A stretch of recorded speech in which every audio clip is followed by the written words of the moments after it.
been concentrating on ethics as it kind of applies to individual actions and behaviours, or what an individual should do. We're now going to move on to think about some ethical elements of the actual system that we're in. So we're going to look at justice, but in particular a specific part of justice, the justness or the justice of distribution. So why don't we get started? So we really have three core things that we're going to try and do. The first is just to briefly introduce the idea of justice, the different kinds of justice and what justice is. Then we're going to look at some different approaches to justice. A classic utilitarian approach, some Nozick or a libertarian view of justice, before finally turning to Rawls's theory of justice. So we'll look at those three approaches to the distribution within an economic system. And then we'll do some application in a business setting when we're actually in class. You can see here our key objectives are to describe and explain the different concepts that we mean around distributive justice. In particular, we're going to look at utilitarian, Nozick's libertarian approach, John Rawls's contractarian approach, and then we're going to apply those to business. It really is worth having a read of this particular chapter if you get a chance. It will give you a greater depth of some of the arguments that we present here briefly. Justice isn't just about how we distribute goods. There are, of course, different kinds of justice. Justice that deals with how we agree or treat people during processes, contracting, etc. So procedural justice.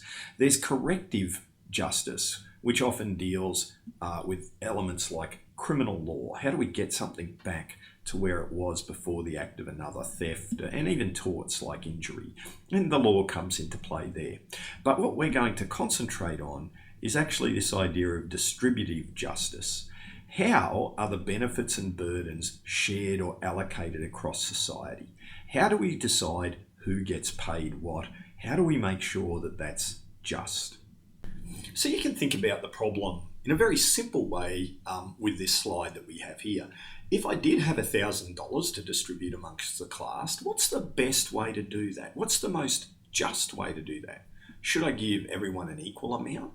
Should I give more to the higher performing students, more to the students who turn up? What's the actual basis for the distribution of this benefit that I have? Now let's make it a little bit more real. Suppose I have 1,000 marks to distribute to the class. What's the best way?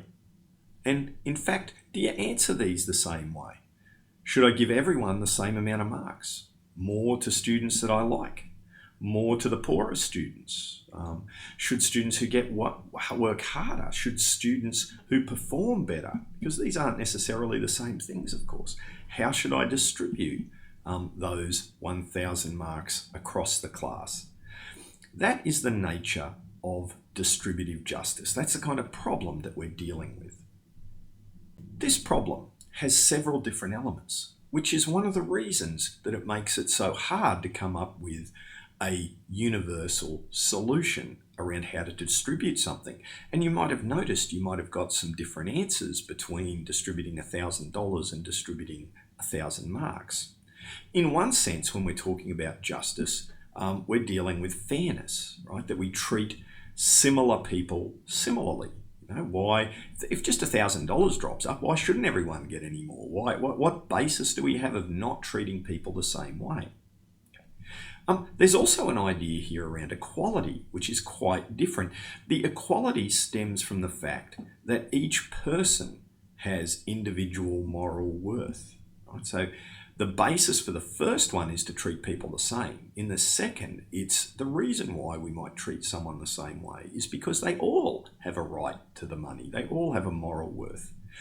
Then, if you were looking at whether it was people who turn up or give effort or perform well, we're dealing with the idea of deserts, or that you deserve the actual distribution. So you give people what's due to them, what they deserve. And then finally, we're also dealing with this idea of rights. Do we have certain human rights that are inalienable or unalienable that we cannot that we all are born with these rights, and that a distributive justice system should reflect them. We all have the right not to be killed, the right to life. We all have the right to liberty, to ourselves, and to make our own decisions. And even, some would argue, the pursuit of happiness, as Jefferson does. People have been thinking about this for a long time, and here we go back to our old friend Aristotle, who'd been thinking about it, and you can see that the early thinking doesn't really provide us much guidance. Right? So we need to think about some other more detailed theories to help us explore this topic.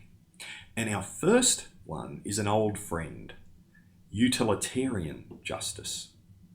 In this approach, what we're dealing with is the same kind of philosophy or thinking that came about from week one.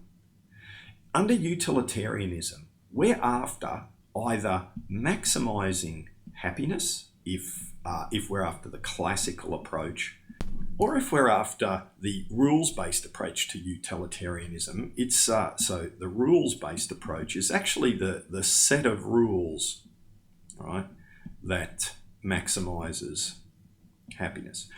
Again, one is focused on the actual act, one is on the rules that will deliver the actual outcome that we're after. But in both of these, we're interested in this idea of maximising happiness as the goal of the distributive justice. The distributively just solution is the one that maximises happiness within society. In fact, one of the early scholars in this area, John Stuart Mill, was essentially saying that when we go to distribute something, there can be different arguments, and it becomes very difficult to know what's the right thing to do. So just say I've got a student. One student works really hard. The other student doesn't work that hard, but actually does really well in the assessment. Who should get the mark? Should the mark go to the student who worked hard? Should it be based on effort? Or should the mark go to the student who did well, more efficiently, more effectively? And he said that they're both two good arguments, right? The way we resolve this argument is through the measure of maximising happiness. What approach would maximise happiness for society as a whole? That's the one that we should actually look at implementing in terms of a utilitarian approach. Of course, as with our approach to utilitarianism, there's lots of criticisms that you can remember back from week one, like it's hard to measure happiness. It's also hard to predict what's actually going to happen, and different people will predict different outcomes. There's also the different versions of happiness. We can think of pure pleasure, or we can think of well-being, or we can think of preferences. So we get these different particular outcomes, as well as some distributions that might appear unfair or unjust, even if they do maximise overall happiness. Now, Mill answered many of these by saying, well, look, really, it doesn't matter which system you're going to use, you're going to have problems. At least with a utilitarian approach, we have an absolute test or an absolute measure to be able to determine what the most just approach is. What's really interesting about Mill's approach is it leads to some classic kinds of thinking around it. So utilitarianism, most people associate with the market and people being free to choose what they'd like to do. But when you think about it, it actually allows for systems that allow for welfare transfers, cooperatives, etc. And Mill himself wrote a lot about getting the workers involved in getting the benefits of the profit of a company, saying, look, that kind of system will maximise the utility for society more than other systems. So he was more on a bit about cooperatives, etc. In much the same way, if we look at the fact that in societies in general, you have better social outcomes when we reduce income inequality. Also the fact that the argument about money becomes worth less to individuals in terms of happiness as you get more. Okay, so $1,000 to a struggling student buys a lot more happiness than $1,000 does to a billionaire. Okay, so the idea here is that both of these kinds of lines of thinking lead to the idea that welfare transfers and taxation systems and welfare systems might actually better maximise utility than a pure market system. So it might not lead to what we classically think of in terms of utilitarianism. Remember, it's all about the system that maximises the utility for society. Given this might be what happens, why don't we now turn to have a think about a different way of looking at justice, a libertarian view of justice?